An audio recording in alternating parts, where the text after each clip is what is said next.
How's it going, everyone? I'm Will, and today we're going to talk about 3D printing in Hong Kong. So, what is 3D printing to get started? 3D printing is a process in which a 3D printer utilizes a blueprint to create an object one layer at a time, and it produces a tangible 3D structure. And sometimes 3D printing is referred to as additive manufacturing. So, who's using 3D printing? So, right now, there's a lot of 3D printing businesses in Hong Kong, and they really are thriving on this market.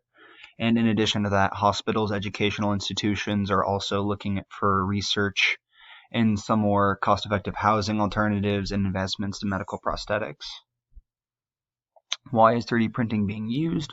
So it's a major innovation that has the capacity to serve many industries, including medical services, construction, and transportation.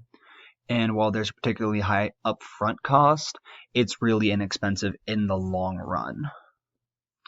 Where is 3D printing being used? So right now it's being used in printing labs and businesses around Hong Kong. Research teams at universities are also looking into various capabilities as well as how compatible 3D printing is with the human body and other living organisms.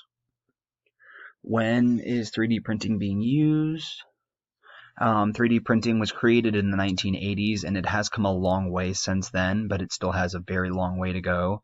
3D printing's main obstacle they have to face is that large startup cost, but otherwise there's not much stopping them. How does 3D printing apply to business? 3D printing can open a lot of doors to a massive amounts of businesses and markets. 3D printed homes, organs, and vehicles are all possibilities in the future, but we'll have to see how that goes. And it really could take a few years to see any of those ideas materialize, but we will see a lot of things like that in the coming years.